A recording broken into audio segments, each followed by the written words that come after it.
వాణిశ్రీ గారికి, రామేశ్వరమ్మ గారికి, బర్నబాస్ గారికి, అమ్మగారికి, జయమ్మ గారికి అందరికీ వందనాలు. Praise the lord. ప్రతిలాడు వందనాలు పాస్టర్ గారు. Praise the lord. Praise the lord.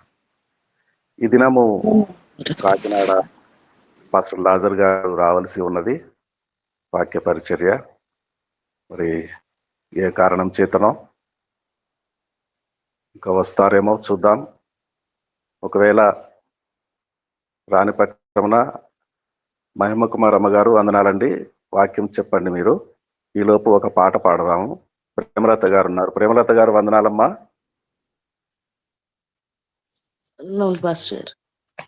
ఒక పాట పాడండి అమ్మా, తర్వాత వాక్య పరిచర్య కొరకు. అమ్మగారు మీరు సిద్ధమేనా?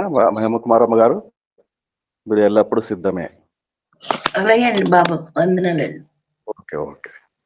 ప్రేమలత గారు ఒక పాట. అందరికి వందనములండి.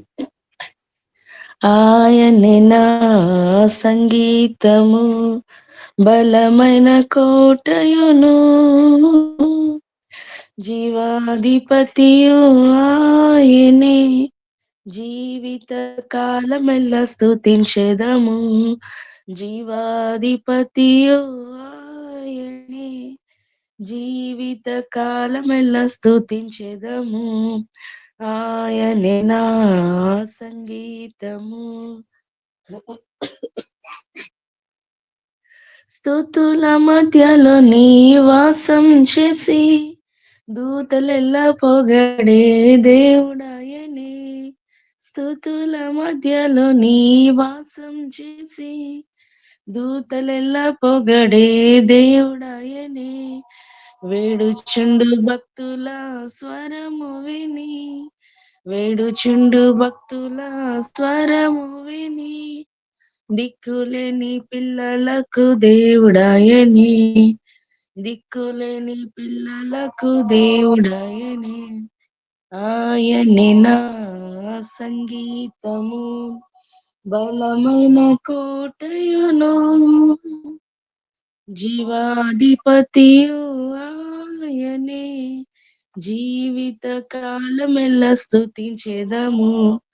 జీవాధిపతియు ఆయనే, జీవిత కాలమెల్ల స్తుతించెదము. హల్లెలూయా. దేవునికి మహిమ కలుగును గాక.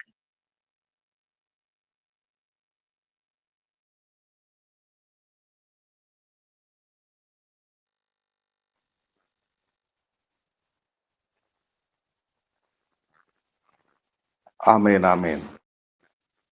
దేవునికి స్తోత్రం కలుగును గాక. మంచిది. విలువైన ప్రాముఖ్యమైన ప్రశస్తమైన సమయంలో మనం ఉన్నాము. వేకువజామున పక్షులు ఇంకా కిలకిల రావాలతో ప్రభువును స్తుతించుటకు మునుపే దేవుని పిల్లలమైన మనము మన దేవుని స్మరించుట, కొనియాడుట, స్తుతులు పాడుట, ప్రార్థనలు చేయుట, వాక్యములు చదువుట మనకెంత గొప్ప భాగ్యమో. ఉదయకాలమునే దేవుని సన్నిధి. రండి, మన అమ్మగారు మన మధ్యలో ఉన్నారు. తాడేపల్లిగూడెం పాస్టర్ అమ్మగారు, మహిమ కుమార్ అమ్మగారు వందనాలండి. వాక్య పరిచర్యకు అమ్మగారికి సమయం ఇస్తున్నాము. మహిమ కుమార్ అమ్మగారు. దేవాది దేవునికి, బాబు వారి కుటుంబానికి, చేరవచ్చిన వారందరికీ కూడా వందనాలండి. దేవుని యొక్క వాక్యాన్ని మనము చదువుకుందాం అండి. రూతు గ్రంథము 2వ అధ్యాయము,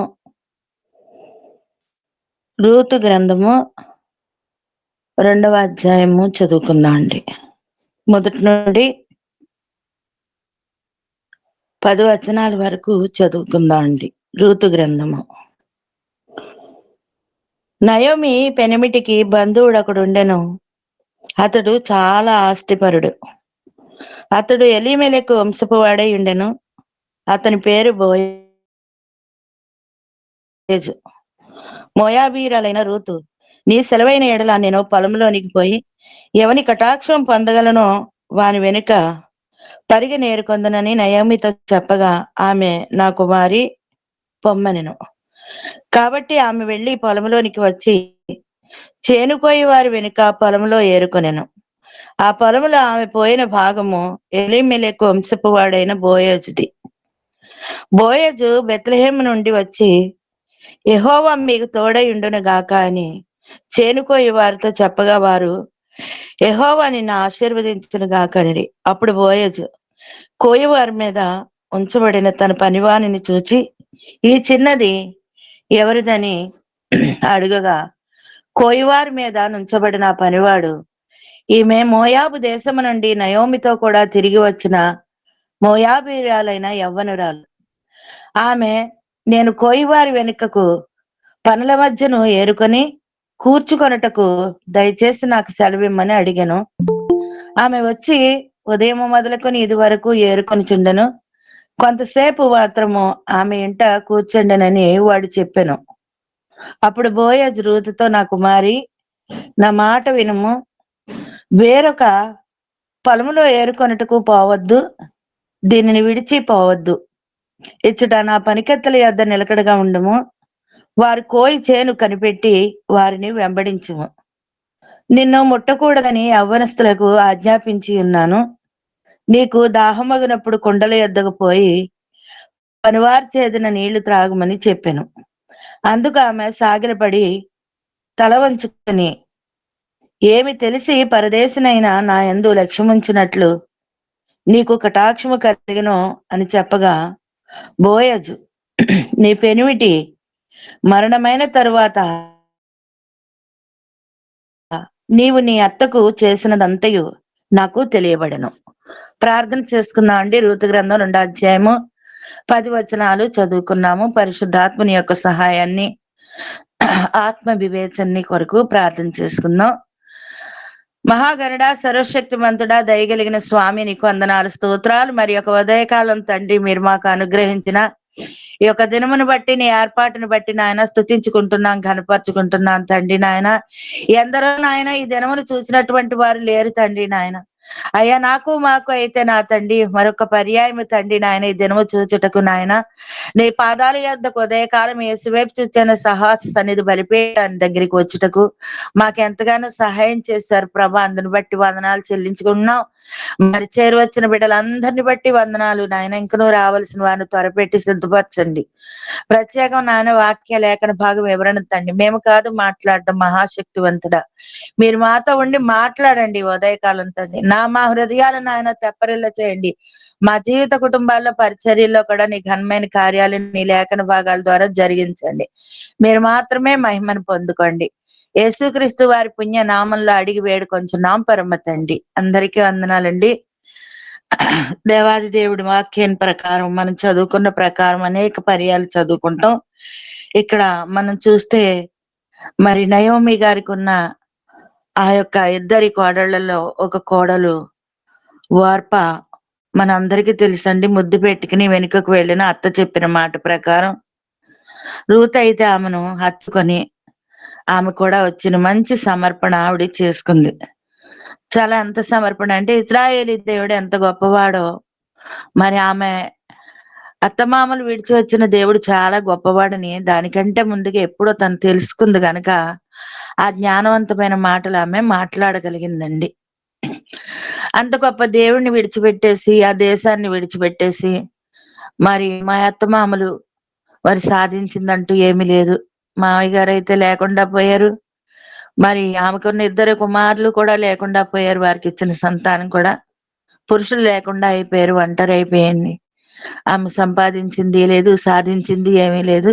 ఇక్కడికి వచ్చి అక్కడే ఉంటే ఆ దేవుడే కాపాడేవాడేమో అని. ఆ దేవుడి కన్నా గొప్పవాడు మా యొక్క దేశపు మోయాబ్ దేశపు దేవుడు గొప్పవారు కాదని చాలా జ్ఞానంతో, వివేకంతో, తెలివితో మంచి సమర్పణ ఒక్క క్షణంలోనే చేసేసుకుంది. సమర్పణ అనేది మన హృదయాల్లో ప్రియులారా మరి యేసుక్రీస్తుని కలిగిన తర్వాత ఒక్కసారే మనలో సమర్పణ రావాలి. ఆ సమర్పణలో మనం కూడా కట్టుబడి ఉండేటట్లుగా మన జీవితాన్ని చక్కబెట్టుకోవాలి. అనేక సార్లు అనేక వాటి కొరకు అనేక పర్యాయాలు ఆలోచన చేస్తాం. ఏదైనా కొనుక్కునే విషయంలో కూడా వెనక్కి ముందుకి తిప్పుతా ఉంటాము.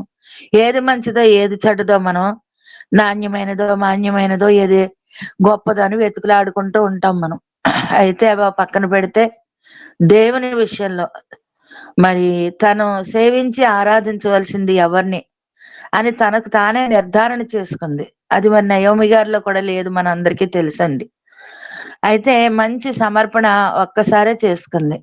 ఈ దినాల్లో కూడా మనం యేసుక్రీస్తు ప్రభు దగ్గరికి వచ్చాక మన సమర్పణ ఎంత గొప్పదో దేవుడు ముందుగా చూస్తూ ఉంటారు. మనం ఆయనతో ఐక్యపడడానికి మనం ఎంతవరకు ముందుకు వస్తున్నామో కూడా దేవుడు చూస్తూ ఉంటారు. ఎవరో ఒకరు చేసిన సమర్పణ వలన కాదు, ఏ సేవకులు చేసిన సమర్పణ వల్ల కూడా కాదు, కానీ మనంతట మనంగా ఏ సమర్పణ, ఏ నిబంధన దేవుడితో మనం చేసుకున్నామో, ఏదైతే మన జీవితానికి కావాలని దేవుణ్ణి పట్టుకున్నామో, లేదా ఆయన మనల్ని పట్టుకున్నారు, ఏది ఏమైనప్పటికీ కూడా మన సమర్పణ గొప్పదైతే మనకి తిరిగి ఉండదండి. ఆనాడు ఆవిడ చేసుకున్న సమర్పణ చాలా ఎంతో గొప్పది. తరచు మన అందరం కూడా చదువుకుంటాం, వింటా ఉంటాం.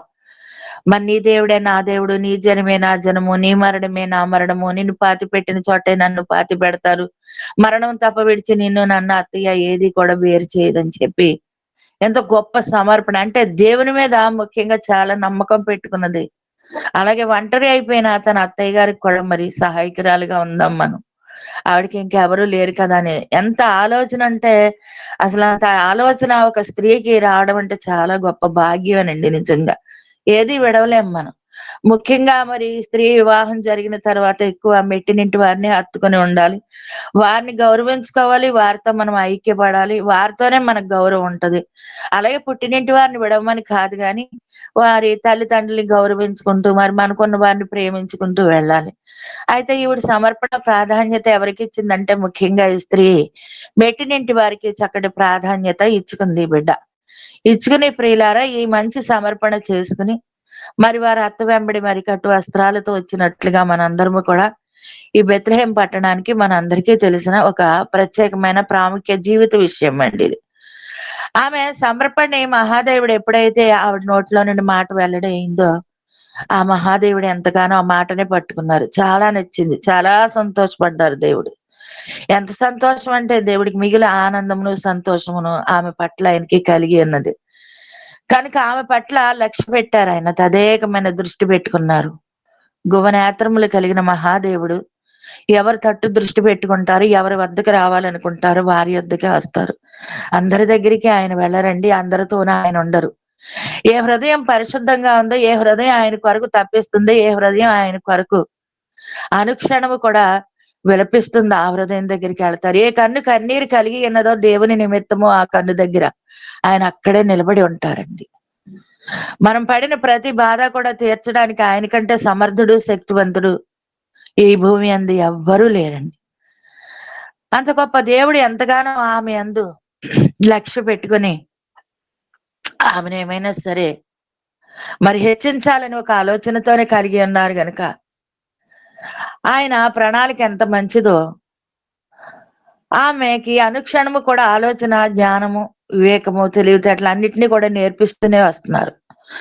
అంటే మనం ఏం మాట్లాడాలో ప్రియులారా, మనం ఎలా ఉండాలి ఈ లోకంలో, మనం ఎలా జీవిస్తే బాగుంటుందో, మనకు క్షేమం ఎలా కలుగుతుందో, సౌఖ్యం ఎలా కలుగుతుందో మనకు తెలీదు. మనం ఉన్న స్థితిలో కొన్ని మనకు ఆటంకాలు తప్పింపబడాలంటే ప్రియులారా, మనం ఏదో ఒక నిర్ణయాన్ని తీసుకుని వెళ్ళిపోతూ ఉంటాం. ఆ నిర్ణయం దేవునికి నచ్చదు, దేవుని చిత్తం కాదండి, దేవుని ఇష్టంగా కూడా ఉండవు కొన్ని. అందుకనే ప్రియులారా, మనం చాలా వెళ్ళిన ఆ నిర్ణయాలు, మనం తీసుకున్న నిర్ణయాలు దేవునికి నచ్చినప్పుడు అందులో మనం చాలా కష్టం పడతానే ఉంటాం. ఎందుకు ఇందులో మనకు విజయం లభించలేదని మనం అనుకుంటే ప్రియులారా, గమనించండి, అది దేవుని యొక్క చిత్తము ఇష్టము లేకుండా ఉండెను. కనుక అందులో మనకి కొంచెం కూడా సమాధానం దొరకకుండా వెళ్ళిపోతూ ఉంటాం. అయితే దేవుని యొక్క నిర్ణయాలు, ఆలోచనలు చెప్తా ఉంటారు, ఇలా వెళ్ళు, అలా వెళ్ళవద్దు, ఈ మార్గం బాగుంది, ఆ మార్గం బాగోలేదని. ఇవన్నీ కూడా మనకి, ఈ పని నీకు బాగుంటుంది, ఆ పని బాగోదు. ఒకవేళ ఎక్కడైనా మనం ఒకవేళ మన ఆలోచన ప్రకారం వెళ్ళిపోతే గనక ఆ పనిలో మనకి ఇబ్బందులు కలుగుతాయి అని చెప్పి, ఆ సమస్య వల్ల మనం తీవ్రంగా బాధపడతామని దేవునికి తెలిసినప్పుడు ఆ విషయంలో మనల్ని చొరబడుకోకుండానే దేవుడు మనల్ని పక్కకు వైదొలిగిస్తారు. ఎందుకంటే తప్పించగలిగిన శక్తిమంతుడు మన సృష్టికర్త అయిన దేవుడు. అంత గొప్ప దేవుణ్ణి కలిగిన మనము ప్రియులారా జాగ్రత్తగా దేవునికి ఒక మంచి సమర్పణతో మనం హృదయపూర్వకంగా క్రొత్త సంవత్సరంలో కూడా కొన్ని సమర్పణలు ఉంటాయి. ఫలానాని ఏదో విషయం ఉంటుంది. తండ్రి ఇక మరి నీ కొరకు నేను సంపూర్ణంగా జీవించుదాం అనుకున్నాను. ఇంతవరకు కూడా కొన్ని కొన్ని విషయాల్లో నేను తప్పిపోయానేమో తండ్రి అని మనం 31st నైటే ప్రార్థనలు చేసుకుంటాం. దేవుడు లోకాసు వార్త 13లో ఉన్న మాటల ప్రకారం ప్రియులారా మనకి దేవుడు అనుగ్రహించిన ఈ నూతనమైన సంవత్సరం నట. ఇంకా నేను 3 సంవత్సరాల నుంచి నేను ఈ యొక్క అంజరపు చెట్టుని చూచుచున్నాను. ఒక ఫలము కూడా నాకు దీని యొద్ద దొరకలేదని. ఏమైనా దొరుకుద్దేమో అనుకున్నారట. దివ్య దేవుడు ఏమీ దొరకలేదట. అయితే ఏమీ దొరకలేదు గనక మరి దీన్ని పెరికివేయాలి. ఇంక సంపూర్ణంగా తీసివేయాలి. సారం వేస్ట్ అనవసరం అనుకున్నారండి దేవుడు. కానీ అలాంటి సమయంలో కూడా ప్రియులారా మన యొక్క ప్రధాన యాజకుడు మన కొరకు ప్రాణం పెట్టిన మన స్నేహితుడైన యేసుక్రీస్తు ప్రభువారు తోటమాలి రూపంలో అక్కడ మాట్లాడుతున్న ఉపమానంలో ప్రియులారా వద్దు వద్దు ఈ సంవత్సరమైనా ఉండనివ్వు, ఒకవేళ ఇది కాపు కాస్తుందేమో అని ఆశతో అక్కడ దేవుణ్ణి పరలోకపు తండ్రిని బ్రతిమాలుకొనినట్లుగా మనము చూస్తున్నామండి. నేను నిజమైన ద్రాక్షవల్లిని, నా తండ్రి వ్యవసాయకుడు అంటారు. మన అందరికీ తెలుసండి. 15వ అధ్యాయం యోహాను సువార్త 1వ వచనంలో అదే మాటలు కిందకు వస్తే 7వ వచనంలో నా యందు మీరును మీ యందు నేనును నిలిచి ఉండిన యెడల మీకు ఏదైనా అవసరమేమో అడగండి, అది మీకు నేను అనుగ్రహిస్తాను. అంటే ప్రతి మాట కూడా ప్రియులారా మరి రానున్న దినాల్లో మనకి బైబిల్ గ్రంథాలు కనపడవండి. మరి ఇప్పటికే చాలా చోట్ల దగ్ధం చేసేస్తున్నారు. మందిరాలు కూల్చేస్తున్నారు. చిన్న పెద్ద ఎక్కడ జరుగుతున్నాయి అక్కడ కూడా బాగా వేసేస్తున్నాడు. శత్రువు చాలా బలంగా తిరుగుతున్నాడు. అన్ని భక్తులు కూడా సాగనిస్తున్నారు కానీ యేసుక్రీస్తు భక్తి సాగడానికి ఈ లోకంలో దుష్టుడు ఎంతగానో ప్రబలి ఉన్నాడండి. అందుకే దేవుడు సామెతల గ్రంథం 3వ అధ్యాయంలో కూడా మనకు మాట సెలవిచ్చారు. మీ హృదయం అనే రాతి పలక మీద ప్రతి ఉపదేశాన్ని కూడా మీరు చక్కగా వ్రాసి సిద్ధపాటు చేసుకోండి, దాచండి అంటే ప్రతి వారికి ఇచ్చిన హృదయం అనే పలక మీద ప్రియులారా ప్రతి మాటనేనంట మనం దాచుకోవాలి. రానున్న దినాల్లో సహవాసాలు కరువైపోతాయండి, మాటలు కరువైపోతాయండి. ఎలా మనకి ఉంటుందో మనకు తెలియదు. ఎందుకంటే ఇప్పటికే యేసుక్రీస్తు ప్రభుని దూషించే మాటలు మనం వింటూ ఉంటే ప్రియులారా మన యొక్క మరి కడుపులో పేగులు కూడా ఎంతగానో తెగిపోతున్నాయేమో అనిపిస్తా ఉందండి. అంత భయంకరమైన మాటలు మనం వింటున్నామండి. ఎందుకంటే ఒక సాక్ష్యం చెప్తుంటే ఆ సాక్ష్యానికి కూడా ఎన్ని వంకలో మాటకి పదానికి కూడా చాలా వంకలు పెడుతూ హేళన చేస్తూ ఆయన్ని 3 మేకులు కొట్టించుకున్న దేవుణ్ణి అంటున్నాడు. అప్పటికే సొమ్మసిల్లిపోయారా, అప్పటికే పడిపోయాడు కావాలి యేసయ్య. ఇదంతా అబద్ధమే అంటున్నారండి. ఎందుకంటే 2000 సంవత్సరాల క్రితం యేసుక్రీస్తు ప్రభు వచ్చారు. మరి 5000 సంవత్సరాల క్రితం వచ్చిన వారు కూడా ఉన్నారు కదా. కృష్ణుడు ఉన్నాడు, వాళ్ళు ఉన్నారు, వీళ్ళు ఉన్నారని ఎన్నో మాటలు చెప్తూ యేసుక్రీస్తు ప్రభు నానా మాటలు ఇప్పటికే తిడుతున్నారని.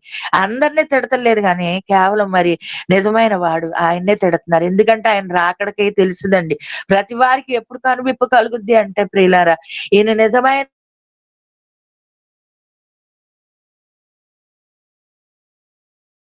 అయ్యో ఎక్కడ దాగుదాం, పర్వతముల క్రింద కొండల కింద మేడల్లో మిద్దులు అప్పుడని కంగారు పడి పరుగులు పెడతారు. అప్పుడు మీకు ఏమీ ఫలితం దొరకదని దేవుడు చెప్పారు.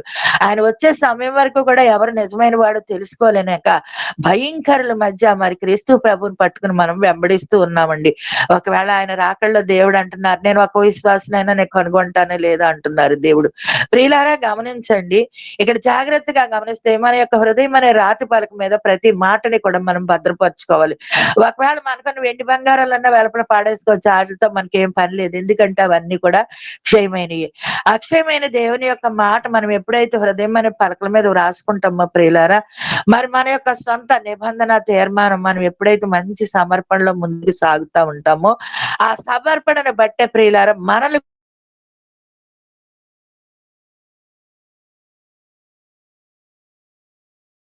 సౌఖ్యంగాను నెమ్మదిగాను స్వస్థత చిత్తులుగా ఉండాలని చెప్పి గొప్ప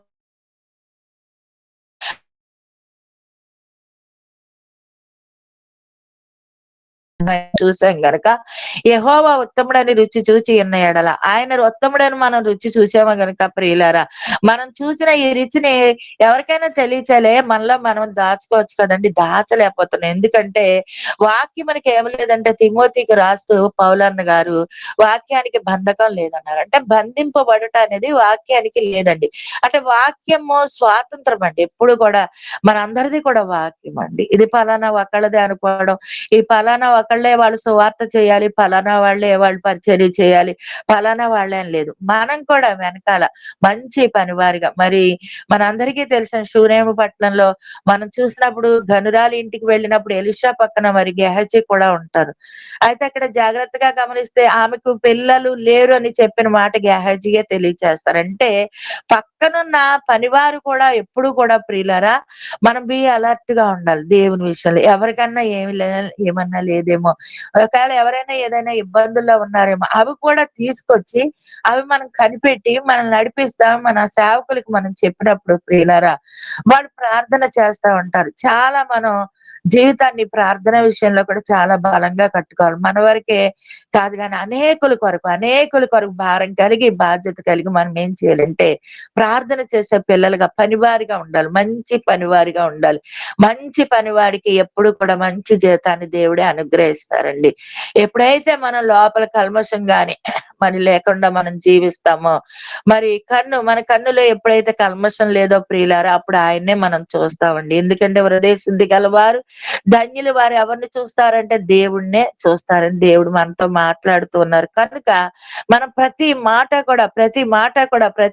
కూడా మనకి విడుదల అవుతున్నప్పుడు ఒక దినంలో మనకి దేవుడు ఎంతైతే పరలోక మన్నాని మనకి ఆయన ఇస్తూ ఉన్నాడో, ప్రతి ఉదయకాలం యేసు వైపు చూచాను సహవాసం ద్వారా మంచిగా మనం భక్తి చేసుకోవడానికి, మన అందరమే అక్కడక్కడ వారం మనం కూడుకోవడానికి, పరలోక మన్నాని ఏరుకోవడానికి మరి దాసుల ద్వారా దేవుడు మనకి ఎంతో సహాయం చేసి మంచి సమయాన్ని ఇచ్చారని మీరే చక్కటి సాక్ష్యాలు చెప్తుంటే నేను కూడా చాలా విని సంతోషిస్తున్నాను ప్రియులారా.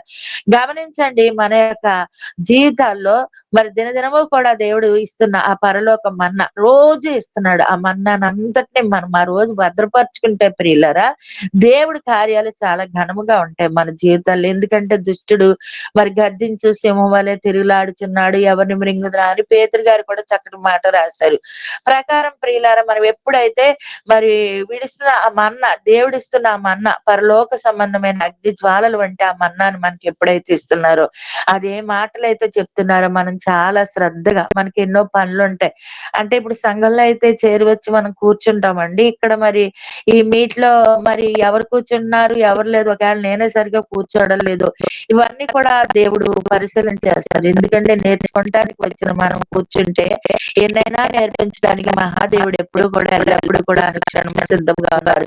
ఈ మన్నా ద్వారా మనకి రకమైన కార్యాలు జరుగుతాయి. అంటే దేవుని నోట నుండి ఒక మాట ఒకటి విడుదల అవుతున్నప్పుడు ప్రియులారా ప్రతి మాట కూడా క్యాచ్ చేసుకుని ఎప్పుడైతే ఈ రోజు దేవుడు నాతో ఈ మాటలు మాట్లాడారు, ఈ నెల వారం ఈ రీతిగా ఉన్నది, ఈ సంవత్సర వారం ఈ రీతిగా ఉన్నదని అన్నింటినీ మనం భద్రపరుచుకుంటున్నాం. వాటి వల్ల మనకి ఏం జరుగుతుంది, కార్యాలు జరుగుతాయండి. ఎలాంటి కార్యాలు జరుగుతాయి మీ అందరికీ తెలుసండి. శక్తి చేతనైనాను బలము చేతనైనాను కాదు, నా ఆత్మ ద్వారా నేను దేనినైనా చేస్తానన్నారు. అంటే ప్రకృతి సంబంధమైన మరి శారీరక సంబంధమైన ఆ యొక్క ఆత్మ మనలో పెట్టలేదు దేవుడు. ఆయన మరి మనలో ఆత్మ సంబంధమైన దీపాన్ని పెట్టారు కనుక ప్రియులారా అంతా కూడా మన హృదయం అంతా అంతరంగం అంతా కూడా కలిచివేస్తూ మన లోపల ఏదైనా ఉంటే గనక వాటిని కూడా బయటికి పంపిస్తుంది. ఎందుకంటే దేవుని వాక్యము మనకు తెలుసండి. 12:4 హెబ్రీ పత్రికలో దేవుడు 4:12 మనకు తెలియచేస్తారు. మరి వాక్యము దేవుని యొక్క వాక్యము సజీవమైందే బలమైందే రెండంచులు గల ఖడ్గముగా ఉండి వాడిగా ఉండి మరి ఎటువంటి బలహీనతలైనా లోపలికి దూరుచు కూడా కీళ్లలోను మూలుగుల్లోను ప్రాణాత్మల్లోను కూడా దూరుతుంది. అంటే ఒక వాక్యము మన హృదయంలో దూరడం వల్ల అండి ఆ యొక్క మన అంతరంగాన్ని అంతటిని కూడా శోధించి లోపల ఏమున్నదో మనకు తెలియదు. నేను బాహాటంగా బయటికి బాగానే కనపడుతున్నాను, నా లోపల ఏదుందో తెలియదు. వాటిని కూడా బయటికి తీసుకుని వచ్చి నా హృదయాన్ని శుద్ధి చేస్తుంది. ఎప్పుడైతే ఎక్కడైతే హృదయం శుద్ధిగా ఉందో నాకు దేవుని పట్ల మంచి సమర్పణ కూడా వస్తుంది. కనుక పక్కనున్న పరివారం కూడా ప్రియులారా, మరి ఎవరికి ఏం బాగోలేదో వాటిని కూడా తీసుకొచ్చి మనం ప్రార్థన చేయాలి. మన బాధ్యత అండి అది. ఇతరుల కొరకు మనం ప్రార్థిస్తేనే కదా అది సంపూర్ణమైన భక్తియు మాన్యతయు. తిమోతి పత్రిక 2వ అధ్యాయంలో మనకు కనపడతాయి కదా, కుమారుడికి రాస్తూ మరి నా కృప చేత నీవు బలవంతుడు కమ్ము అని చెప్తూ ఆయన చెప్తూ ఉంటారు కదా ఆ పౌలన్న గారు. మరి మీరు సౌఖ్యంగా ఉండాలి, నెమ్మదిగా ఉండాలని మీకు ఆశ ఉంది కదా ఈ లోకంలో. అలా ఆశ ఉంది కదా 2024లో కూడా మనం ఉండాలి, మన ఇంటి వారు ఉండాలి, అందరూ ఉండాలని క్షేమంతో ఉండాలని మనకు ఆశ ఉంది. అయితే రాజులందరి కొరకు, మనుషులందరి కొరకు, అధికారులందరి కొరకు యాచనలు, విజ్ఞాపనలు వాటిని అన్నిటిని మీరు చెయ్యండి. అది మీ పని అంతే. మీరు ఎప్పుడైతే ఆ పని మీరు చేస్తారో మీకు ఈ లోకంలో ఏముంటుందంటే నెమ్మది, క్షేమము, సౌఖ్యము అన్ని కూడా మీరు కలిగి ఉంటారని ఆది అపోస్తలుడైన పౌలన్న కూడా ప్రియులారా మనకి ఎంతగానో తెలియచేస్తూ ఉన్నారు. కనుక మనము అనేకుల కొరకు ప్రార్థించే బిడ్డలుగా ఉండాలండి. అది ఎప్పుడైతే మనం మన కొరకు ఇంకా మనం అడగనవసరం లేదు ప్రియులారా. ఎప్పుడైతే మనం ఇతరుల కొరకు ప్రార్థన చేస్తామో ప్రియులారా, అప్పుడు మన జీవితాల్లో కూడా చాలా ఘనమైన కార్యాలు వాక్యము ద్వారా జరుగుతాయండి, ప్రార్థన ద్వారా జరుగుతాయి. మనం అడగక్కర్లా, దేవుడు ఏం చేస్తాడో తెలియదు. ఇక్కడ రూతమ్మ సమర్పణ చేసుకుంది, దేవుడు ఏం చేయాలో ఆలోచన చేసేసారు, లక్ష్య పెట్టారు, ఆమెనే చూస్తున్నారు. ఆమెను ఏమైనా సరే హెచ్చించి నా నామానికి నేను మహిమ తెచ్చుకోవాలి, ఎరగని జనుల మధ్యకి ఏమో వచ్చింది, నేను ఆమె ద్వారా మహిమను తెచ్చుకోవాలని మహాదేవుడు ఎంతో చక్కటి ఆలోచన చేశారు. గనుక ప్రియులారా, ఈ బిడ్డకు వచ్చిన ఆలోచన ప్రకారము చక్కగా ఆ యొక్క అత్తయ్య గారిని అడుగుతూ, మరి నీ సెలవైన ఎడల నేను పొలంలోనికి పోతాను, మరి ఎవరి కటాక్షం నేను పొందగలను, వాని వెనక పరిగి నేర్కొందునని నయోమితో చెప్పగా ఆమె నా కుమారి పొమ్మని. అయితే ప్రియులారా వెళ్ళింది చక్కగా.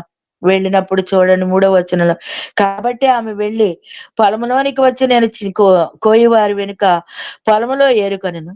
ఆ పొలంలో ఆమె పోయిన భాగము ఎలీమెలెకు వంశపు వాడైన బోయాజుది. ఎక్కడికి వెళ్ళాలో అక్కడికే దేవుడు తీసుకెళ్ళాడు.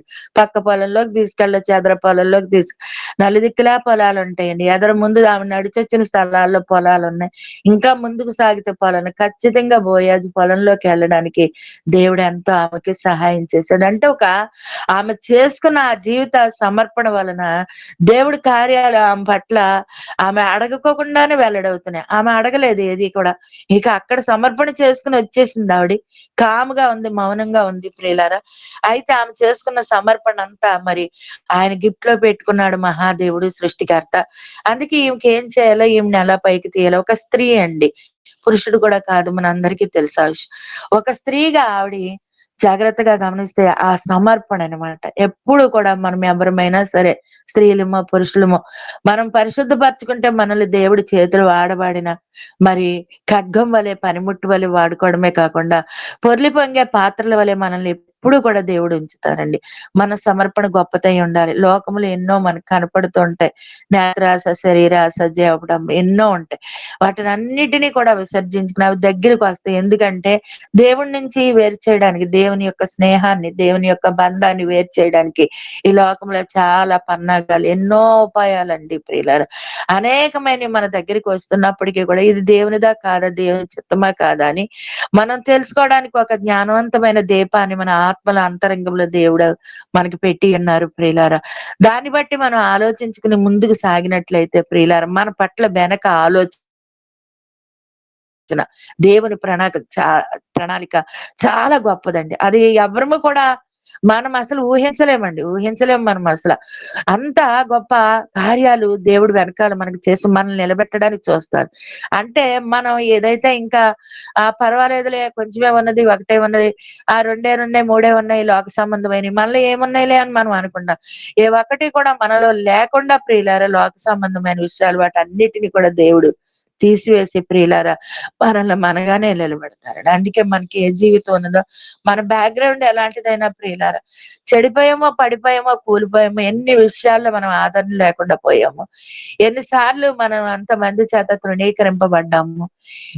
అన్నిటిని నేను ఈ రోజు తలంచుకుంటే ఈ స్థితి చాలా గొప్పది. 2024లో కూడా మనం ప్రవేశపెట్టామంటే చూడండి, ఒకప్పుడు ఆహారానికి వెతుక్కునేవారు, అయ్యో ఉండి లేని జీవితాలు, కుటుంబాలుగా ఉండేవి.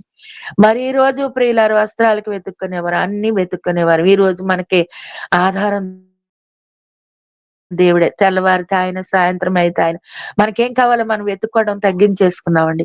ఇదివరకు ఏదో ఆశ, ఇప్పుడు అవసరం లేదు.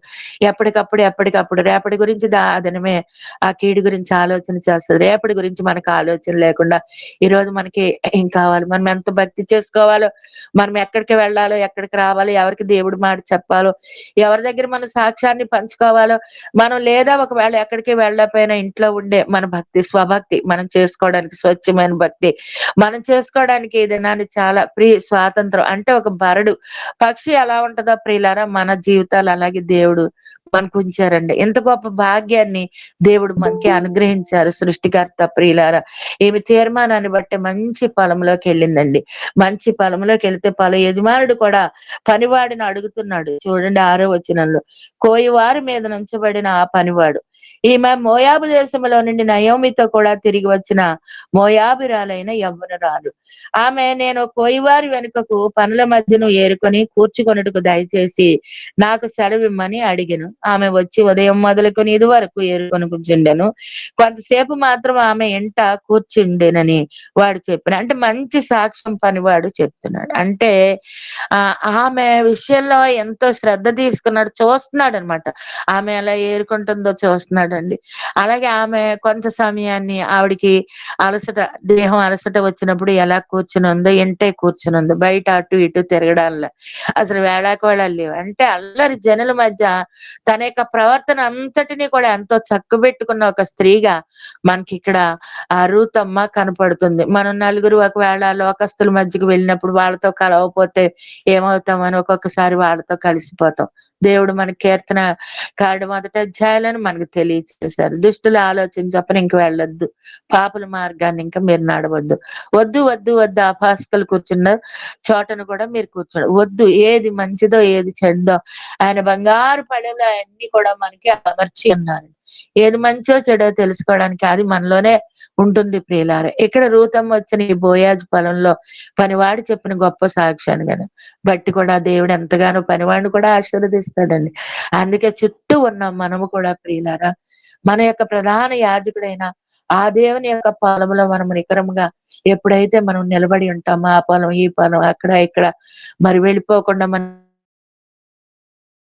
ఎప్పుడైతే మరి మంచి నిర్ణయం చేత, ఏకాగ్రత చేత మనం తీర్మానం చేసుకుని ఉంటామో, అప్పుడు మనం ఏ పొలంలోకి వచ్చామండి? ఈ పొలంలోనే హెచ్చింపబడింది. ఆ పొలానికి ఆవిడ యజమానురాలు కూడా అయిపోయింది.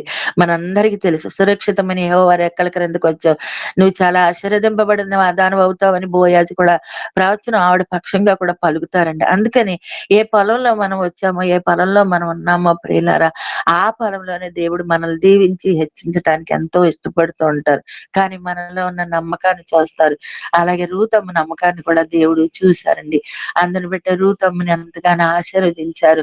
ఈ దినాన్ని మనం కూడా యేసు వైపు చూచాను సాహసం అనే పొలంలోకి ప్రతి ఉదయం తెలుగు కార్యక్రమాల ద్వారా, హిందీ కార్యక్రమాల ద్వారా రావడానికి ఈ పొలంలోకి మనకెంతో దేవుడు సహాయం చేశారు. ఈ పొలంలోనే మనల్ని ఎంతో గొప్పవారిగా చేస్తారు, గనులుగా చేస్తారు, ఆశీర్వదిస్తారు. నిరీక్షణ కలిగి, నమ్మకము కలిగి ఎప్పుడైతే ఈ పొలమునికి పొలం నడిపే రైతుకి మనం ఎప్పుడైతే నమ్మకంగా మనం జీవిస్తామో ప్రియులారా, అప్పుడు మన యొక్క జీవితాలన్నీ కూడా, మన కుటుంబాలన్నిటినీ కూడా మనం వెనుతిరిగి చూడనవసరం లేదు. మనలో ఉన్న సమర్పణ మన గొప్పదైతే దేవుడు ఎల్లప్పుడూ కూడా మన వైపే చూస్తారు ప్రియులారా. ఆయన లక్ష్యం ఉంటది, ఆయన ప్రణాళిక వెనకాల ఈ ఒకవేళ ఏర్పాటు చాలా ఉంటదండి. అది ఇక మనం చెప్పలేం, ఊహించలేమనమాట. అంత గొప్ప ఏర్పాట్లోకి మనల్ని కూడా దేవుడు తీసుకొస్తాడు.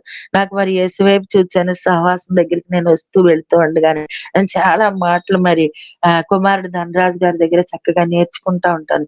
ఇప్పటికే ఇంకా ఎప్పుడు దాకా నా శ్వాస చివరి వరకు నేర్చుకునే మనసు అనమాట.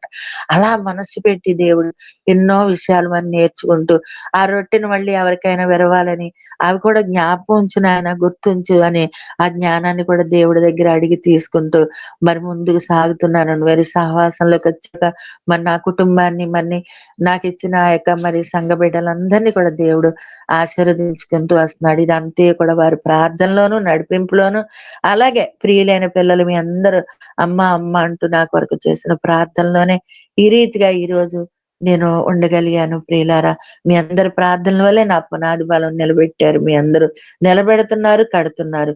రాకడ పర్యాంతం వరకు మీ ప్రార్థనలు, మీ ప్రేమ సదా మరి ప్రభు సేవలో సాగాలని ఆశ, ఎందరికో ఒక తల్లిని అవ్వాలని ఆశ, కుమారుడు ధనరాజు గారితో మరి నేను ఇంకా గొప్ప సేవ చేయాలి కలిసిన ఆశ ఎన్నో నాకున్నాయండి. ప్రార్థన చేయండి. మరి మాటలు బట్టి ప్రభు మన అందరినీ దీవించును గాక. సమయం ఇచ్చిన దైవ సేవకులకు ప్రత్యేకమైన వందనాలండి. ఆమె 10వ వచనం గమనించండి. రూతు 2:10. అందుకు ఆమె సాగిలపడి తల వంచుకొని, ఏమి తెలిసి పరదేశినైన నాయందు లక్ష్యముంచినట్లు నీకు కటాక్షము కలిగెనో. ఆమెన్. మంచిది, చక్కని వర్తమానం, చక్కని సందేశము. అమ్మగారిని దేవుడు బహుగా వాడుకొని అనేకులకు తల్లిగా, దేవజనరాలుగా దీవించును గాక. పరిచర్యను దీవించును గాక. కుటుంబమును, సంఘమును దీవించును గాక. కాకినాడ పాస్టర్ లాజరస్ గారు, వందనాలండి. వందనాలు సార్. నైట్ కొంచెం మీటింగ్ వచ్చేసరికి లేట్ అయిపోయింది. అవునవును, మార్నింగ్ లేట్ అయిపోయింది. ఈ రోజు మీ సమయంలో అమ్మగారిని దేవుడు వాడుకున్నారు. అవును సార్, చాలా బాగా చెప్పారు. రాజర్ గారు, ముగింపు ప్రార్థన, ఆశీర్వాదం కూడా పలకండి. ప్రార్థన చేసుకుందాం. సర్వశక్తిమంతుడా, సర్వాన్నతుడా, నీకు వందనాలు ప్రభా, నీకు స్తోత్రాలు నాయన. తండ్రి ప్రభా, ఈ రోజు నాయన మేము మిమ్మల్ని కలిగి ఉన్నామంటే మీ కృప నాయన, మీకు స్తోత్రాలు. మీ వాక్యం సెలవిస్తుంది, ఇట్టి స్థితి గల వారు ధన్యులు, యెహోవా తమకు దేవుడుగా గల జనులు ధన్యులు అని. నిజమేనాయన, ఒకప్పుడు తండ్రి మా జీవితాలకు అర్థం లేదు. ఇదిగో తండ్రి, మా జీవితంలో నాయన తండ్రి ప్రభా, ఇదిగో ఆకలికి నాయన తండ్రి ప్రభా, ఇదిగో వస్త్రాలకు నాయన తండ్రి, ఈ లోకంలో ఎలా బ్రతకాలి, ఎలా జీవించాలి అని తండ్రి ప్రభా, ఇదిగో ఎన్నో రకరకాల తండ్రి ప్రభా ఆలోచనలతో ఉండేవాళ్ళం. తండ్రి ప్రభా, అని మేము మిమ్మల్ని కలిగి ఉన్నప్పటి నుంచి నాయన తండ్రి ప్రభా, ఇదిగో మాకు ఈ జీవితం మీద నాయన తండ్రి ఆశ లేదు నాయన. మేము తండ్రి ప్రభా, ఇదిగో ఆనాడు అబ్రహాం ఏ రీతిగా అయితే పునాదులు గల పట్టణం కొరకు ఎదురు చూస్తూ ఉన్నాడో తండ్రి ప్రభా, ఇదిగో తండ్రి మేము కూడా ఆ యొక్క నిత్య జీవం కొరకు, ఆ పరలోక రాజ్యం కొరకు మేము వేగురు పడాలని ఇదిగో తండ్రి ఇంతవరకు మీరు మాతో మాట్లాడినందుకే మీకు స్తోత్రాలు తండ్రి. మీకు వందనాలు చెల్లిస్తూ ఉన్నాం నాయన తండ్రి. జీవిత కాలంలో మాకు అది లేదు ఇది లేదని మాకు దిగులు లేకుండా నాయన తండ్రి, నాయన వాటన్నిటికంటే గొప్పవాడు నీవు మాకున్నావని తండ్రి ప్రభా, ధైర్యంతో మేము ముందుకు సాగుటకు సహాయం దయచేయమని ప్రార్థిస్తున్నాను ప్రభా. నీకు వందనాలు తండ్రి, నీకు స్తోత్రాలు నాయన. ఇదిగో తండ్రి, ఏ సమయానికి ఎవరికి ఏది కావాలో తండ్రి సమస్తమును ధారాళముగా అనుగ్రహించే దేవుడవు దేవానికి స్తోత్రాలు తండ్రి. నీకు వందనాలు నాయన. నీ బిడ్డలను నాయన తండ్రి ప్రభా, దిగులుతో ఉంటే నాయన, నిరాశ నిస్పృహ స్థితిలో ఉంటే నువ్వు చూసి ఆనందించేవాడు కాదు నాయన. ఇదిగో తండ్రి, మీరు ఆశీర్వదించబడుటకి నేను మిమ్మల్ని పిలిచానని మీకు మీ యొక్క వాక్యము సెలవిస్తుంది నాయన. నీకు స్తోత్రాలు తండ్రి, నీకు వందనాలు. ఇదిగో తండ్రి, మరి ఇంతవరకు వాక్యం చెప్పినటువంటి అమ్మగారిని జ్ఞాపకం చేసుకోండి. చక్కటి ఆరోగ్యాన్ని, బలాన్ని, శక్తినివ్వండి దేవానికి స్తోత్రాలు. ఇంకా అనేకమైనటువంటి లోతైన మర్మాలు తండ్రి ప్రభా, ఇదిగో నాయన వివరించుటకు నాయన తండ్రి ప్రభా సహాయం దయచేయండి. వాక్యం విన్న బిడ్డలందరినీ మీరు జ్ఞాపకం చేసుకోండి. ప్రతి ఒక్కరి హృదయంలో వాక్యము నాటబడినదే తండ్రి ప్రభా, నీ యందు ఫలించుటకు సహాయం దయచేయమని ప్రార్థిస్తున్నాను ప్రభా. నీకు వందనాలు. ఈ కార్యక్రమాలను ఏర్పాటు చేస్తున్నటువంటి నీ దీన దాసుడు ధనరాజు గారి కుటుంబాన్ని, వారి యొక్క పరిచయను మీరు జ్ఞాపకం చేసుకుని నాయన, నీకు స్తోత్రాలు తండ్రి. నీకు వందనాలు. మంచి ఆరోగ్యం దయచేయండి. కుటుంబాన్ని జ్ఞాపకం చేసుకోండి, బిడ్డలను జ్ఞాపకం చేసుకోండి. ఇదిగో తండ్రి ప్రభా, తర్వాత హిందీ క్లాస్ ప్రారంభం కాబోతూ ఉంటుండగా ఇదిగో తండ్రి వారందరూ ఎంతో ఆసక్తితో నాయన అటెండ్ అవుతూ ఉన్నారు ప్రభా. వారందరినీ మీరు జ్ఞాపకం చేసుకోండి. చక్కగా క్రమంగా తండ్రి ప్రభా 2వ సెక్షన్ కూడా మీరు నడిపించండి. నిశ్చితమైతే నైనా మేము తండ్రి ప్రభా ఇంకా